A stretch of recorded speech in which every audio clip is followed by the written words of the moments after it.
We're rolling. Check 1 2. Check 1 2. Dingleberries. Look at all that hair. Dingleberry coffee session. Steve just shaved me up.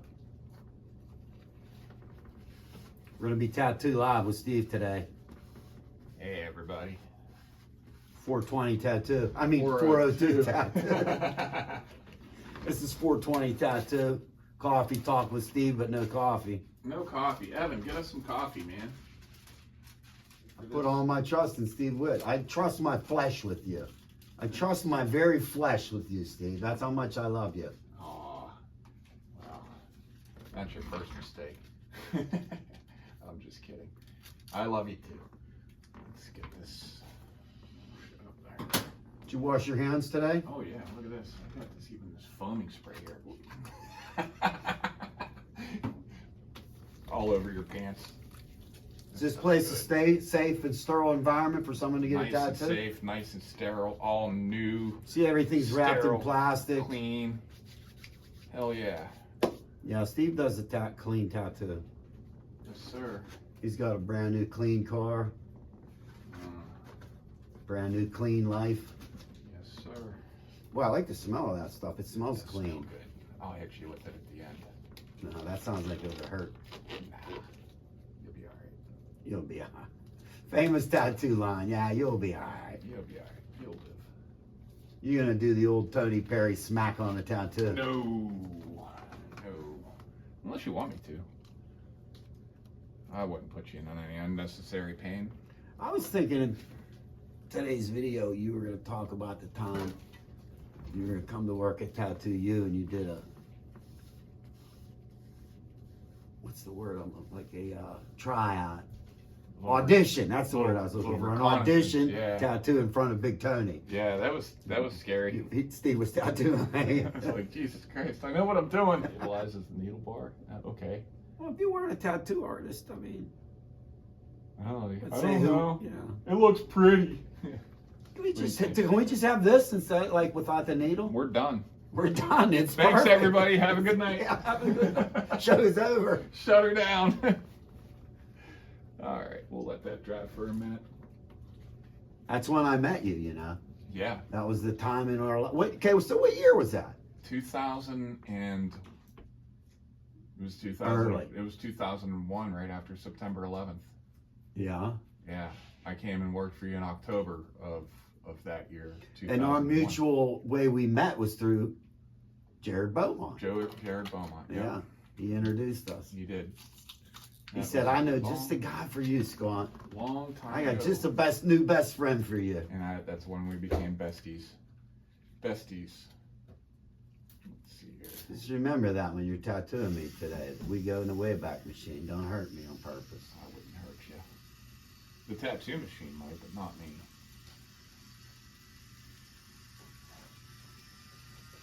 We're we're gearing it up. We were on our way here in the truck. Evan says, I think Steve's going to get dressed up today for the video. I did. And he goes, what do you think? He's going to get rid of his Adidas sweatpants? I go, yeah, he's going to wear a pair of jeans today. I laughed so hard when I come in and you had the Adidas. I didn't know I had to be all formal. No. It's just funny. We want you natural. We want you the natural Steve. All We natural. want to show the people. You don't want to see me all natural. I don't even like looking You're at probably going to start getting stopped for autographs. And no. people are going to say, aren't you that guy? No, I'm telling you, I'm not that. world famous. Once you get on Skooterville. I don't think so. I don't think so. I'm not even Bentleyville famous. That's where we're at today. 402 Tattoo, Bentleyville, PA. What's the address? 402 Washington Street, Bentleyville. What's the phone number? Now you're asking too much. 724-239-2172.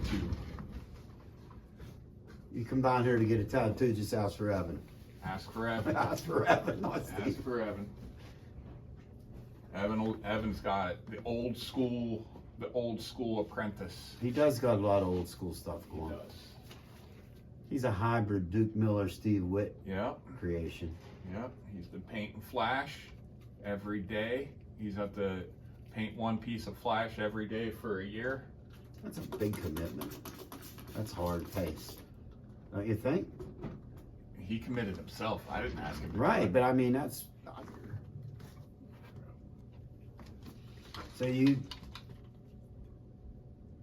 showed up starving at the doorsteps to tattoo you, Was ready to 2000-ish, ready to. 2001-ish. This is a brand new bottle. Use this. Scott Cook saved your life. You did. You sure did. You sure did. Now you were tattooing in Monongahela before that? Or No, Charleroi, that's right, Yeah, Charleroi. yeah. I was working there, and then before that, I was in Wisconsin, tattooing out there. And So who started you? guy named Chris Myers started me, and then What year? And under what circumstances? 1994. And he had a shop? Yeah, if you can call it that. Yeah, he had a little tiny shop underneath a pizza parlor up in North Charleroi. And you were hanging around? Is that how you got? No, I was working at Subway, and he came in, and I always wanted to be a tattoo artist, and So he you was started. like, well- So you started sniffing around. well, he told me he was going to open up a shop and that I could come work for him and he'd teach me how. Yeah. And back then, tattoo artists did not encourage other people to get into this No. industry, you know. It's so different now than it used to be. Right. If you ask about, You Learning almost how to- weren't allowed in tattoo shops. Not to be a tattoo artist. You had to like pass an audition to get in. Like, you know, you were under scrutiny. Like, were you even going to be allowed to stay when you went to one? right, well, he looked at my stuff and he's like, yeah, he's like, I could see you being a tattoo artist someday. And then he was like, not by me, but you know. I mean, Somebody- back then, you know, if you walked into a tattoo shop and asked, you know, anything about tattooing, they would, you know, They weren't teaching you nothing for no, free. they would throw you out, Yeah. you know, and probably give you some really, really choice words. You know, I don't know. Some emotional scarring. I don't know if we're allowed to swear on this. So I'll try to keep it PG. But yeah, I mean, it was kind of like, you know, I went to when I was in San Diego, I got tattooed by Gil Monty, and he was this crazy biker guy who was known for doing these crazy big skulls with the big eyeballs and stuff. And he's still tattooing. He's still around. Is he still out there? He's a legend. Yeah. Oh, he's a legend for sure. Yeah, he tattooed on Sunset Strip in Hollywood. He tattooed the guys from Motley Crue back in the 80s. And then I guess he went down to San Diego for a little bit. And I just happened to be lucky enough to get tattooed by him back then. But I mean, it was scary walking into that shop because it was like, you know, Yeah, they were scary places back then. they were like, you know, you walked in and it was like, what do you want? What do you want? Yeah. You know, and you didn't try to haggle prices with them. They quoted you a price, and that was it. Yeah. Yeah, you didn't sit there and. I think I had tattoos from you that got cut off in the with the leg. Yeah. Are you aware of that? Yeah. You know, Maybe you're not they, the only one. I've tattooed like my one buddy. He had a big tribal piece I did on his leg, and he. I had that girl in the Yeah. pin-up girl in the champagne glass. We gotta do her on you again. Yeah. The man's Yeah, ruin. I got Man's her over there. ruin, Yeah, yeah, the yeah. man's You ruin. gave me that tattoo, and I told my doctor I wanted that skin. I'm going to dry it, and they said no, you can't have it. And I said no, I want it. I was really being, you know, assertive that I wanted that skin, and they refused. And when I kept pressuring it, he said it's illegal. We're not allowed to give it to you. And It's your skin. It's mine. There's no way that's illegal. That's. But they beat me down, and I never got the tattoo. Jeez. We've been like, could have made it into a frame, framed it, A lamp. or a lampshade. Yeah, A that's some lampshade. Buffalo Bill shit there. But yeah, I mean, I worked with you for 10 years, and that was some fun times. You know, It was a good 10 years. A lot of good 10 years. Yeah. I got a lot of good people in my life, including you. Oh, thanks, Scott. It's I got a few good people in life, and including you. It's Me and Steve are both shellbacks. shellbacks in the Navy. We're shellback bros. But a lot of people don't know what a shellback is. So, a shellback, to become a shellback, number one, you got to be in the Navy, or at least on board a Navy or a Coast Guard ship, and you have to go to the equator. And Not to it, yeah, over it. over the equator. And once you go over the equator, before you go over the equator, you're considered a polywog, which Right, is the right. lowest form of life there is. You're a slimy, dirty polywog. Sort of like a, Apprentice Like a- tattooer. Yeah, kind of like an apprentice tattooer. right on that level. Lowest form of life. And then you got to go through it. Well, back then, they Why, do you think it's changed? oh, big time. Yeah, they consider it hazing now. Yeah, when we went across, you got brutalized. Yes, same here. They would make you get on your hands and knees, and they would take these fire hoses that they would cut about yay long, Did your guys soak them in salt water? soak them in salt Soak 'em water, in salt water. fold them in half, and then they would, well, basically crack you with them. Yeah, ours had like an electrical tape handle on the end, Mm-hmm. you know, for them, and you had to crawl in a big circle around the ship, Yep, and you had to crawl through garbage. crawl through old Rotted- food rotted garbage, food. yeah, through these tubes. Well, I was a cook in the Navy, so we would take all the food that was getting thrown away. Normally, we'd throw it overboard for like 2 weeks before. Yeah, a couple weeks. We to would- save we it. would just Oh, save it up, was and it ripe was- too. It was so ripe Yep. for the hazing. And then you would get up at like 4 o'clock in the morning, and they'd start the initiation process on you. They would scream at you, "You pollywog! You're a filthy pollywog!" Dirty polywog. What are you? Yeah, I'm a polywog. Yeah, they ask you a lot. What Yeah, are you? What are you? You're a polywog. And then you get up to the hangar bay, and they make you do all kind of crazy stuff, sing stupid songs, and tell and these shellbacks that had already gone through the initiation are the guys who are putting you through it. Right. They're dressed kind of like pirates, and they got these shillelaghs, and they're swinging them at you, making you crawl on your hands and knees. And yeah, they were called shillelaghs. That's like an Irish fighting stick, right? Well, the shillelagh that they used was the fire It was hose. a fire hose soaked in salt water. Soaked in salt water. Okay, yeah. And they would, I mean, there's videos of it on YouTube.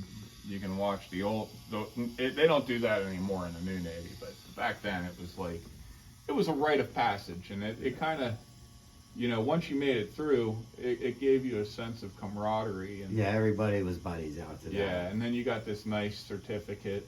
What was cool, Ev, at the end, they've been asking you all morning, what are you? And you're screaming, I'm a polywog. So at the end, on my ship, the biggest, fattest guy on the ship is sitting in a chair, and they cover his belly with grease. And you got to dunk your head down in this tub of water. I think we were grabbing apples or something. We were bobbing for apples or something. And they'd push your head down in, and when they'd pull it up, they'd say, what are you? And you'd say, shellback. I'm a polywog. And I did it about 3 times, and I didn't get what they were doing because now I was a shellback. But I kept saying, and as many times as you say, I'm a polywog, and you got to go back down until you realize, then you go, oh, I'm a shellback. I'm a shellback. Then they rub your face into that dude's belly button, and there's a cherry in You there. got to get the cherry. You got to bite the cherry out of his belly button. Yep, and they had It's all hairy and fat and greasy. some of them had whipped cream on his belly with a cherry. And Yeah, I think others we had some whipped cream. Others had hot sauce, which I don't think would be too comfortable for the guy putting the No, hot I sauce on wouldn't. his belly. But it was all in good fun, and then Yeah, and you're out in the middle of the Indian Ocean just bobbering around. did you go to Australia? Yeah. That's exactly where we went. Perth, Australia, right afterwards. So our whole fleet went to Perth, and we went to some little town just right below it. Well, what's funny is when we went to Perth, we picked up some new sailors who hadn't crossed the So equator. then now they were going the So other they way. had to go. We had to initiate them. We had Wog Day Part 2. Was it like a miniature version? or- No, it was pretty much the The same. same thing. Yeah, we put them through it. They weren't getting off easy. I got to put an officer through it. He was an ensign. So, Yeah, you we know. had some ensigns go through it. We had a master chief, which is as high as it gets, and he had never crossed. I'm just- shiny. You see those shiny moon eyes? They're getting there. Getting there. But yeah, Yeah, Moose was another one. Moose, it was like Moose and Duke and Craig Helmich. They were like Top tier. the guys that us younger guys looked up to, and you know, because we were like, man, these guys have been tattooing for a while. I was at a convention where it was celebrating Duke's 50 years, Yeah, and that was a while ago. yeah. You know what I mean? That was like, he's got some knowledge. Yes, sir. And he's still Got a going. lot of tattoos under his belt. Still going. I just, you know, and plus, you know, Duke, he works out and everything, and Yeah, he's about the healthiest I've I seen. know.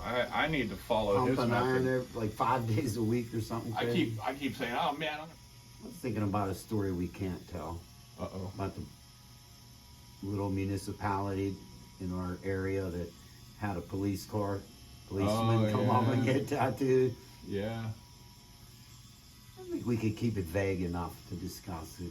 Yeah, I'm trying to remember. You don't remember this story? My memory is a little. Well, here's what happened. We're not going to tell it, but This here's guy- what happened. This guy, well, I think I could say it in a way, but we're not. Okay. Yeah, I'm not going to say the place or the person, you know. Just that it was a policeman in a little municipality local to us. Mm-hmm. And he showed up in a police car getting information about getting tattooed. But we weren't in his municipality, but he was in that police car. Uh-huh. And then he says, I'm coming back to get tattooed, which he did. And then at some point later, the secretary of his borough called and wanted information about it because people were making complaints that he was taking that car. Oh, yeah. Remember? Yeah, that's crazy. Crazy kids. Crazy kids. He got busted running, hiding at the tattoo shop when he's supposed to be policing the crime-ridden streets. He's getting tattooed. Acting like a fucking hooligan. That's awesome. One time I was at Eric Raines' Tattoo U in Glassport, Uh-huh. and we were on our motorcycles were parked out in the front, and like the back tire was against the curb, and the front tires were out, you know, towards the traffic. And there was a red light right past his shop. When we went to leave, the cars were coming to a stop for the red light, and as it all lined up, the car that blocked us, that was right in front of us, was a Glassport policeman. So Eric's tattooing this unnamed police officer at the time, like, you know, in and out, getting tattoos. Not at that day, but so he knows the cop pretty good. Cop pulls in front of us, and Eric just rams into the side of the Oh, car, my God. the front tire, and he goes, ha, ha, ha. But I don't know that Eric's tattooing So this you're guy. freaking I'm out. going, oh my God, what an idiot! Now I gotta go to jail because Eric's an idiot. But the cop just went like this. Like this. Back in the day, just to, Right you know. down in there in this little tender skin right here. You like that? That's where she stings a bit. You like that, huh? I do. I really love it. I see you making funny faces. The video is going to expose you being a little Being a wuss. big pussy. Oh, my I'm God. exposed as a big sissy to the Skooterville multi-million viewers. The world, the internet. The World Wide Web knows I'm a sissy now. No. Not you. Hey, I don't want to get any ink on his shirt because this is from Scooter Wear. Okay, cool. That's a nice, I like the rat fink on there. I'm going to That's show really you, cool. we're going to post a picture of the back of it. That's cool. I like that. Let me grab some Right soap. now, this is a 1 of 1, but if somebody wants to buy one, I'll make it a 1 of 2. Here, let's do what all those trendy fuckers do and just give you, we'll give you the soap reveal here. Here, let me come up and get a video of you soaping it up. Let's be trendy. Hold on, let's, that's not how it works, Ev. Come on, Steve. We're God trying to be damn it. trendy. This is, alright, well, Here we go. there we go. They go, ooh, with some music and all this shit, and then, and there it is. Your, Moon Eyes. An old classic. Give it a wiggle by an old classic. I remember the time you bought that, Panhead. You brought it to the shop, and you were like, I gotta show Steve this fucking bike. And I walked out, I'm like, what the fuck is that? It looked like a goddamn bumblebee. And you're like, don't look at that. Look at this. Yeah, I bought a And then you turned it, 61 Panhead that was on an old 70s swing-on frame, painted banana yellow, and it was total junk. But I had this Panhead motor, you know. you were using what was that stuff that you were spraying in there to get it started? Ether. And I was smelling it. I was like, oh, Jesus. You were using ether, and then you had to park us in a tattoo shop tonight, Steve. You had to kickstart it. Yeah. Who was the one guy that parked his motorcycle overnight because it was raining? He parked his motorcycle in the shop. Remember that big dude? I think he was from Elizabeth or something. I don't remember Big that guy. He was friends with Wild Bill and them. Yeah, I forgot about that Wild Bill. Yeah. He's still alive. Yeah, he's still alive. Yeah, you in contact with him? Yeah. Every once in a blue moon. He's, Yeah. He's out there. The last I heard, he was he joined the Masons. Is that right? Yeah. He got busted one time and he got out of it because he had 11 brothers or something that all looked exactly like him. They couldn't prove which one it was. Well, I know him and his brother and his cousins. They come in every once in a Were blue they from moon. Clareton? They call me Cousin Steve. They always They call from me, Clareton? Nah, like Elizabeth, or Yeah. like somewhere around in that area. Well, maybe they were originally from Clareton. Yeah, they're fun guys. They're a lot of fun to hang around. And We had a guy that used to come to the shop that brought gifts to everyone when he came. Todd. He was the nicest guy you ever want to meet. I'm sure he still is. I haven't seen him. He but is. I had to take him on the side one time and say, Todd, you have to stop. It's actually making us uncomfortable. You're giving us too many gifts, you know. He became a pastor. Yeah? Yeah, he ran, last I heard, he was pastoring a church in Little California, a little Baptist church, yeah. That's Evan's turf. He became a pastor. I was there to see him get baptized. Well, listen, so I tell him no more gifts. Then he says he wants to sell this shovel head. I go, okay, let's forget everything I said. You know, let's make a deal on this shovel head. Yeah. And he did. He sold it to me like super, super cheap. Yeah. He was just one of those, he was one of a kind. Yeah. Just generous and we had a lot of different doozies coming through. He had practically a full body suit of tattoos too. Yeah. I mean, didn't he get Kiss? He got he got Kiss and Motley Crue and Ozzy Alice Osbourne, Cooper all on and his back. All these rock Ozzy stars on his Osbourne, back. Yeah. And then like he got a big dragon going down the front of the whole, like taking up the whole, you know, and his arms are fully sleeved, his legs are fully sleeved. I got a tattoo you story that's a funny one. Here we go. I got a good buddy of mine that's a pastor. So when Pastor. So when he was a young guy, he had a pot leaf tattoo right here. So he says to me, Scott, you think you could get Steve to cover it up? And so him and Steve, they talk about what they're gonna do, and he's gonna convert it to this biblical tattoo, the horseman or something. Yeah. And we became buddies. and he's like, don't talk about, like, let's just keep it on the down low. Don't make a big deal about it in the church. He goes, I don't want the kids seeing this tattoo on me, and I don't want to be promoting that, you know? So he comes to the tattoo shop. He's getting this tattoo. This guy shows up from the Tribune, not the Tribune Review, but they're AAA team down in the Valley. What were they called? Valley Independent. The Valley Independent. This guy shows up from the Valley Independent taking pictures of the new tattoo shop in town. And this is Pastor Frank, and it's on the newspaper. He told me to keep it on the down low. Yep. I met him, and you told me about Did that. I tell you yeah, that? and he showed me the tattoo that covers